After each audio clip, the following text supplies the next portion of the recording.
आज मैं हमारे प्रधानमंत्री अटल बिहारी वाजपेयी के बारे में बताने जा रहा हूँ। अटल बिहारी वाजपेयी भारतीय राजनीति में एक विशाल हस्ती थे और देश के इतिहास में सबसे सम्मानित और प्रशंसित नेताओं में से एक थे। 1924 में मध्य प्रदेश के ग्वालियर में जन्मे वाजपेयी कम उम्र से ही एक हिंदू राष्ट्रवादी संगठन राष्ट्रीय स्वयंसेवक संघ (आरएसएस) के सदस्य थे।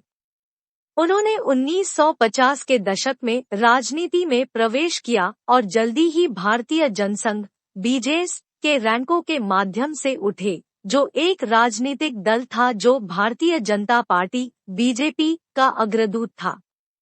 वाजपेयी अपनी वाक्पटुता और करिश्मे के लिए जाने जाते थे और वे एक कुशल वक्ता थे जो अपने शक्तिशाली भाषणों से दर्शकों को मंत्रमुग्ध कर सकते थे। वह एक उच्च सिद्धांतवादी राजनेता भी थे जो अपने विश्वासों पर अडिग थे और कठिन और अलोकप्रिय पदों को लेने के लिए तैयार थे जब उन्हें लगा कि ऐसा करना सही है। वाजपेयी के करियर की सबसे प्रेरक घटनाओं में से एक भारत और पाकिस्तान के बीच संबंधों को सुधारने का उनका सफल प्रयास था। फरवरी 1999 में वाजपेयी ने लाहौर, पाकिस्तान के लिए एक ऐतिहासिक बस यात्रा की, जहां उन्होंने पाकिस्तानी प्रधानमंत्री नवाज शरीफ से मुलाकात की।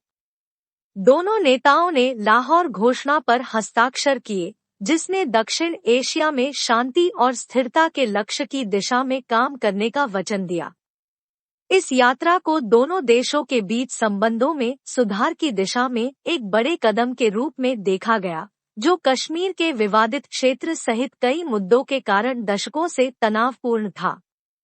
पाकिस्तान के साथ संबंधों को सुधारने के लिए वाजपेयी के प्रयास बिना जोखिम के नहीं थे और उन्हें पाकिस्तान के प्रति अत्यधिक मैत्रीपूर्ण होने के लिए कुछ हलकों से आलोचना का सामना करना पड़ा।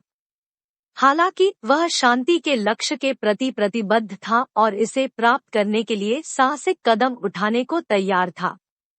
उनके प्रयास अंततः सफल रहे और भारत और पाकिस्तान के बीच के वर्षों में संबंधों में काफी सुधार हुआ है।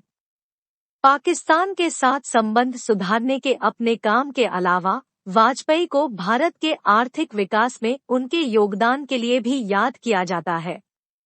उन्होंने कई बाजारानुकूल सुधारों को लागू किया, जिससे देश में आर्थिक विकास को गति देने और गरीबी को कम करने में मदद मिली। उन्होंने भारत के परमाणु कार्यक्रम के विकास की भी देखरेख की और संयुक्त राज्य अमेरिका और अन्य पश्चिमी देशों के साथ देश के संबंधों को सुधारने में महत्वपूर्ण प्रगति की। वाजपेयी के नेतृत्व और राजनीति को जीवन के सभी क्षेत्रों के लोगों द्वारा मान्यता दी गई थी और उन्हें भारत और विदेशों दोनों में व्यापक रूप से सम्मान दिया गया था। उन्होंने अपने करियर के दौरान भारत रत्न, भारत के सर्वोच्च नागरिक सम्मान सहित कई पुरस्कार और सम्मान प्राप्त किए। वह एक विपुल लेखक भी थे और उनकी कविताओं और भाषणों को भारत में व्यापक रूप से पढ़ा और सराहा जाता है। वाजपेयी का अगस्त 2018 में 93 वर्ष की आयु में निधन हो गया, लेकिन भारत के महानतम नेताओं में से एक के रूप में उनकी विरासत जीवित है। उन्हें हमेशा दूरदर्शिता, अखंडता और सिद्धांत के व्यक्ति के रूप में याद किया जाएगा, जिन्होंने शांति, आर्थिक विकास और अंतर्राष्ट्रीय सहयोग को बढ़ावा देने के लिए अथक प्रयास किया। उनकी प्रेरक कहानी आने वाली पीढ़ियों के लिए आशा की किरण और प्रेरणा स्रोत के रूप में काम करती रहेगी।